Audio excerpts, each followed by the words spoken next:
Hello everyone, now I will show you how to set up your NETGEAR router, WNR2200. And before I start, I want to remind you that if my video will help you, please support my work. Half of all donations I send to animal shelters. All details are in the description down below. So the first thing that you will need to do is to turn on your router. Take the power adapter. Plug one end of the power adapter into an outlet and the other into the router.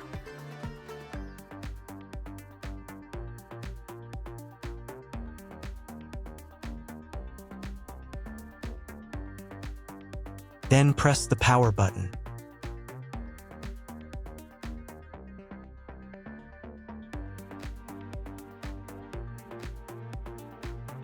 When the router is turned on, the power indicator will be lit. It may take a few minutes for it to completely turn on. Next, plug the cable from your internet service provider or from your modem into a special internet port. This port is usually labeled as internet, and usually it has a different color. Each cable should be inserted until it snaps into place. Now you need to restore the router to its factory settings. Hold down the reset button on the router for 10 seconds. Wait until the indicator lights on the router start flashing. At times, this button is found inside the router casing to prevent it from being pressed by mistake. In this case, use a slim object to press it down.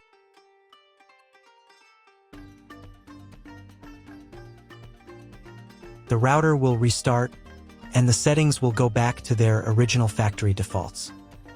Plug one end of the Ethernet cable provided with the router into one of the LAN ports.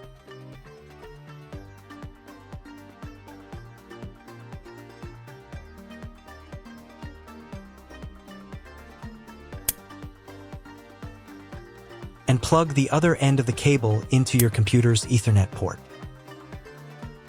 Wait a few minutes for connection. Great, we've connected the router to your computer. Now you will need to set it up. But first, let me show you another way to connect the router if you do not have an Ethernet cable or your computer does not have an Ethernet port. Connect the router to the power adapter and cable from your internet provider. This will enable Wi-Fi. If your router is new and hasn't been set up, your Wi-Fi network will be named after the router.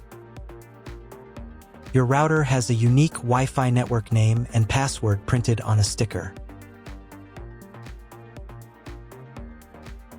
Connect to it. Awesome, you've connected to the router. Now let's get it set up. First, open your web browser and visit the URL you see on the screen. Use the URL bar instead of the search bar. Then click here.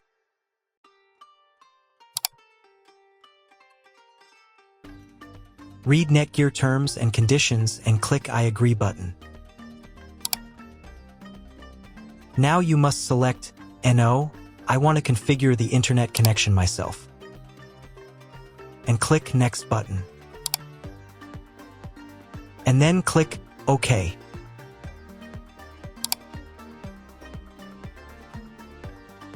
If your router settings do not look like mine, it means that your router has a different firmware. I made a video for every firmware type.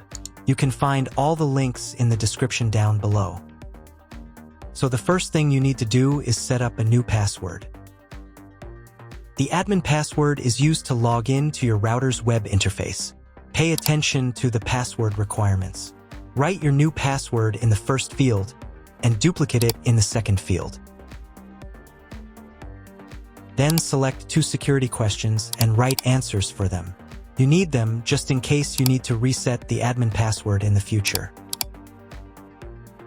Click Next. On the next page, you will find the information you need to connect to a Wi-Fi network. If you want, you can print them out. Click Next button.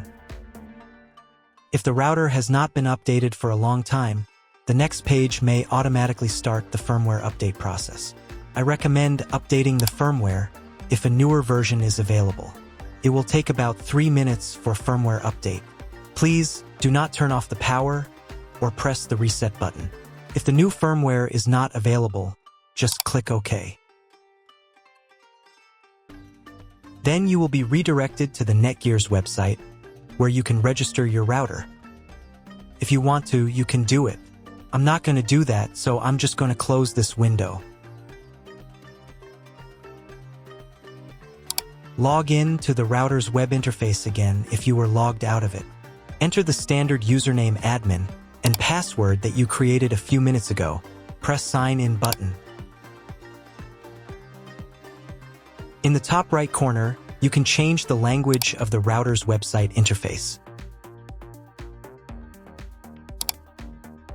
To get the internet, go to Advanced.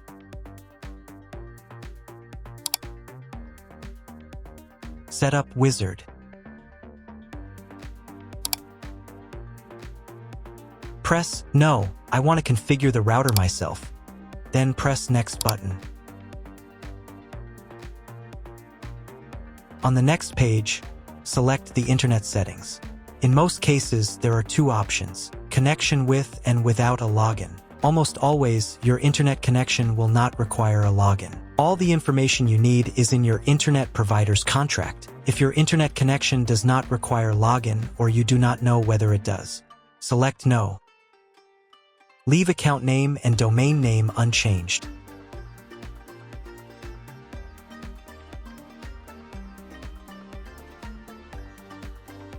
Then in Internet IP address section, choose Get Dynamically from ISP.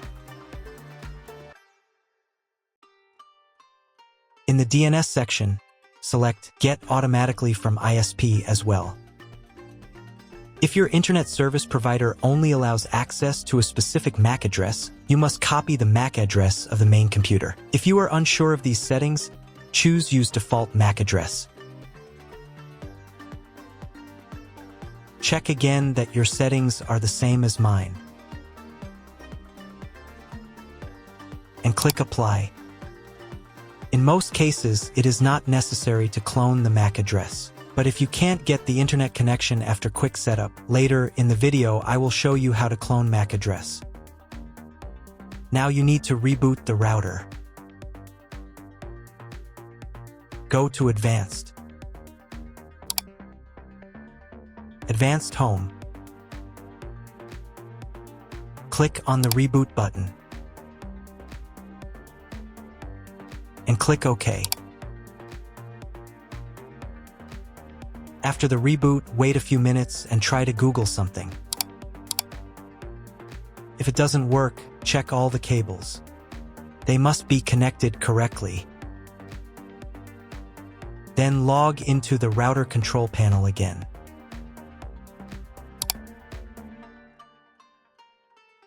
Go to Basic,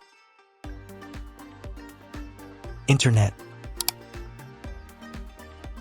and choose Use Computer MAC Address.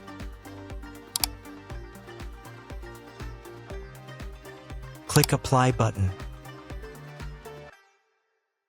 And then reboot router again.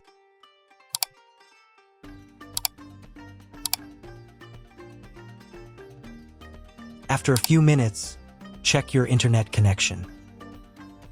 That's all. If my video was useful, please support my work. I send half of all donations to animal shelters. All the details are in the description below.